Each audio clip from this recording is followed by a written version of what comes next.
ईर्ष्या को कैसे समझें और उसका उपचार। आत्मचिंतन एवं उपचारात्मक स्क्रिप्ट।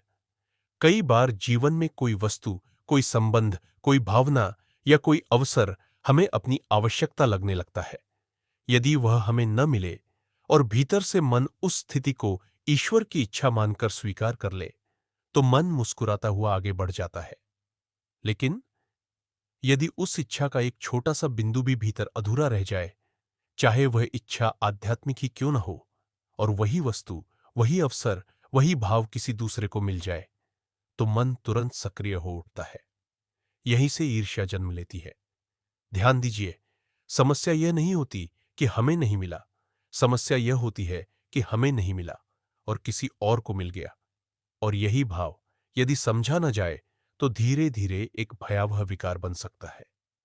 ईर्ष्या को पहचानने का पहला चरण, इस क्षण स्वयं को भीतर की गहराई में ले जाइए और स्वयं से पूछिए, क्या मैं इस बात का आनंद ले सकती हूं कि मुझे नहीं मिला, लेकिन किसी और को तो मिला और वह उसका आनंद ले रहा है।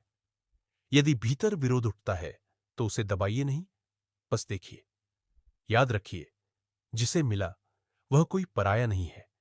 ईश्वर की दृष्टि में कोई पराया होता ही नहीं। ईश्वर हर एक को वही देता है जो उस समय उसके लिए उचित होता है। इसका अर्थ यह नहीं कि आप उसके योग्य नहीं थे या वह आपके लिए कभी उचित नहीं थी। कभी कभी न मिलना भी ईश्वर की इच्छा नहीं, बल्कि हमारे मंगल की नियति होती है।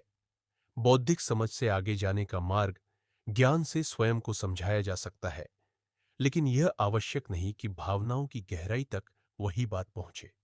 इसलिए अब वह मार्ग खोजिए जहां इच्छा, आवश्यकता और अपेक्षा धीरे धीरे विलय होने लगे। वह मार्ग भीतर जाता है, बहुत भीतर। उपचार का मार्ग, प्रेम में भर जाना। अपने इष्ट के प्रेम से स्वयं को इतना भर लीजिए कि भीतर कोई रिक्त स्थान ही न बचे। इतना भरा हुआ अनुभव कीजिए कि इच्छा हो या आवश्यकता, सब स्वतः विलीन हो जाए। जब भीतर प्रेम का सागर भर जाता है तो बाहर की तुलना अर्थहीन हो जाती है। कृतज्ञता, ईर्ष्या का सबसे गहरा इलाज। अपने जीवन की ओर देखिए। आपको कितना कुछ पहले से ही प्राप्त है। जो मिला है उसके लिए कृतज्ञता रखें। दूसरे की थाली में मत देखिए, और यदि दिख भी जाए तो उसके आनंद का आनंद लीजिए। उसकी प्रसन्नता में अपनी प्रसन्नता खोजिए। मेरा तेरा से ऊपर उठकर हम की भावना में प्रवेश कीजिए। कहिए, प्रभु, यदि मुझे नहीं मिला तो मेरे किसी अपने को तो मिला, और यह पराया कौन है। गहराई का नियम, जैसे कुआं खोदते हैं तो पहले व्यर्थ की मिट्टी निकलती है और फिर जल फूट पड़ता है, वैसे ही अहंकार, तुलना और ईर्ष्या की मिट्टी हटाइए। प्रेम का प्रकाश स्वयं बाहर आएगा। आशीर्वाद की साधना, जिन्हें वह मिला जो कभी आपने चाहा था, उन्हें मन से मुस्कुराकर आशीर्वाद दीजिए। यदि उनसे कुछ सीखने योग्य है तो सीखिए, लेकिन इस भाव से नहीं कि मुझे भी वही चाहिए, बल्कि इस विश्वास से कि मेरे लिए जो सर्वोत्तम है वह ब्रह्मांड हर हाल में मुझे दे ही रहा है।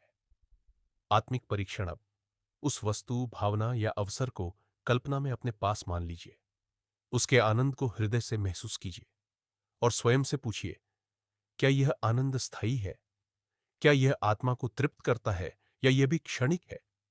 यदि यह आत्मिक विकास में सहायक है तो मान लीजिए यह ईश्वर की कृपा से आपको मिल चुका है, और यदि नहीं तो उसी क्षण कृतज्ञता के साथ इसे अपने इष्ट के चरणों में अर्पित कर दीजिए। शरणागति, अंतिम उपचार। अपने इष्ट के चरणों में शरणागति की भावना के साथ बैठकर ही निष्पक्ष आत्मसमीक्षा कीजिए, क्योंकि हमारे गुरु और इष्ट से बेहतर कोई नहीं जानता कि हमारा सर्वोच्च आत्मिक मंगल कल्याण किसमें निहित है। अतः सद्य ब्रह्मांडीय प्रेम ऊर्जा के आधार पर सहज प्रेम से ही स्वयं का उपचार कीजिए। नाम जप करते हुए, इष्ट का ध्यान करते हुए इस भावना को शरणागति की ऊर्जा में जीने का प्रयास करें। याद रखिए, प्रकाश भीतर है, सुकून भीतर है, प्रेम और आनंद भीतर है। बाहर केवल उनका विस्तार है। बाहर से भीतर केवल अनावश्यक चीजें आती है, भीतर से बाहर जाए तो विस्तार आता है। समापन संदेश। अपने भीतर के देवत्व को पहचानिए, जिए, अनुभव कीजिए। आत्मनिर्माण समाज की सबसे बड़ी सेवा है, और जब यह समझ आ जाती है तो ईर्ष्या स्वतः शांति में बदल जाती है।